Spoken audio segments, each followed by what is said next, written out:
அம்மா அப்பா இந்த தண்ணி குடிங்கள்.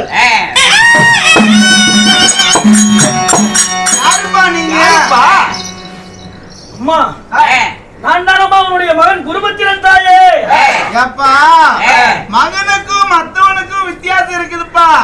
இதுவே என்னுடைய மகனா இருந்திருந்தா இடம்பரி வடம்பரி சுத்தி வந்து தண்ணீர் குடிங்கள் அம்மா அப்படி என்று சொல்லுவார்.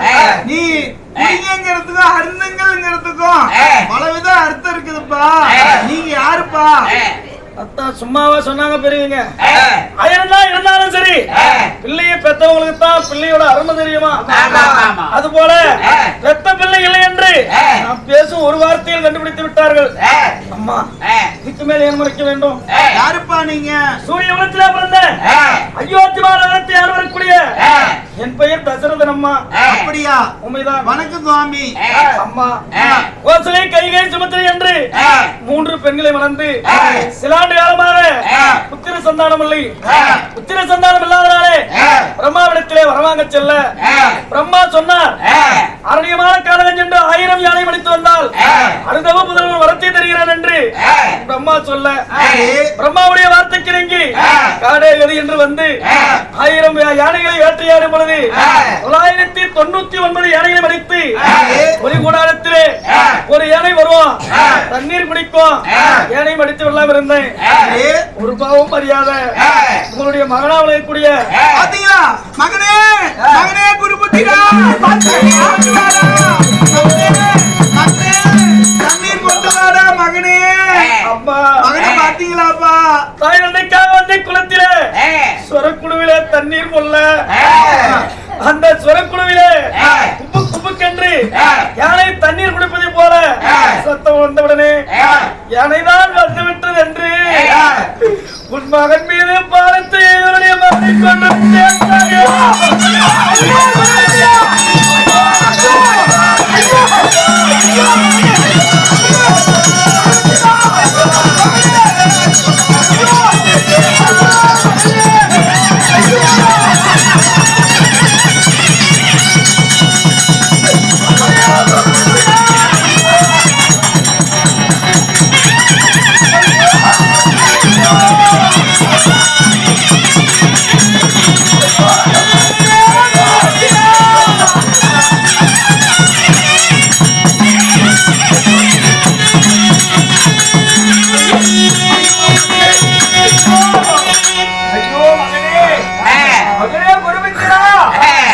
இருந்த பிறகு எல்லும் தண்ணி அழைத்து ஈமச்சடங்கு செய்வாய் என்று உன் ஆசையோடு வளர்த்து வாரம் செய்தமே நான் உயிரோடு இருக்கவே நீ மாண்டு மடித்து விட்டாயா மகனே?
நாட்டுக்கு வருங்கள் தாயே. அம்மா சண்டாளா, நாங்கள் எங்கள் பெற்ற பிள்ளையே இல்லை. நீ பெற்ற பிள்ளை போல் வளைத்து வாரம் செய்கிறேன். வாழ்ந்தல் அயோத்தியமா நகர போகலாம் அப்படின்னு கூப்பிடுகிறார். சுவாமி, உமத்தாம்பு மனமாகுமா, ஊராம்புல சதமாகுமா, காவே குஞ்சாலும் தன் குஞ்சு பொன் குஞ்சு என்று இருக்கக்கூடிய என் மகனை மானத்தால் அடித்து விட்டாய். இதற்கு மேல் நாங்கள் மட்டும் எதற்காக உயிரோடு இந்த மண்ணுலகிலே வாழ வேண்டும்? நாங்களும் உயிரோடு வாழ போறதாக இல்லை. என் மகனே இருந்த பிறகு நாங்கள் உயிரோடு வாழ்ந்து கண்ணேற்றம் இல்லாமல் நாங்கள் என்ன செய்ய போகிறோம்? அதனால ஆயுதந்தையே தெய்வம் என்று எங்க பின்னாடி வந்து எங்களுடைய மகனை நீ கொன்று விட்டார். அடே சண்டாளா, இதுக்கு மேலே நாங்க உயிரோடு இருக்க போறதில்ல. எப்ப எங்களுடைய மகன் எங்களுடைய உயிர் போகும் பொழுது எங்க பக்கத்துல எப்படி பிள்ளை எங்களுக்கு இல்லையோ அதே போல உனக்கு இருந்தாலும் சரி உன் உடலை விட்டு உயிர் போகும் பொழுது ஒரு குழந்தை கூட உதவாம போகணும்.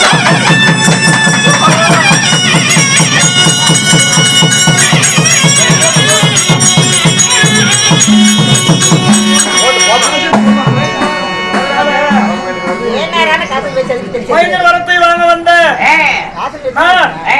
அதாவது எப்படி என்னுடைய உயிர் பிரியும் பொழுது எனக்கு என்னுடைய மகன் எள்ளும் தண்ணி இறக்கலையோ அது போல உனக்கு எத்தனை பிள்ளை பிறந்தாலும் சரி அந்த காலத்துல எள்ளும் தண்ணி இறைக்க ஒரு பிள்ளை கூட உதவாத போகட்டும் என்று முதியவர் சாபத்தை கொடுத்து மாடு மறைந்து விட்டார். அதனால இவர்களுக்கும் நான் பிள்ளை ஸ்தானத்தில் இருந்து சந்தன கட்ட குங்குமம் கட்ட வைத்து இவங்களையும் நான் தகனம் செய்து விட்டு பிறகு நான் நாட்டுக்கு செல்கிறேன். அப்படியே ஆட்டுங்க. என்னோட சந்தானத்தாய்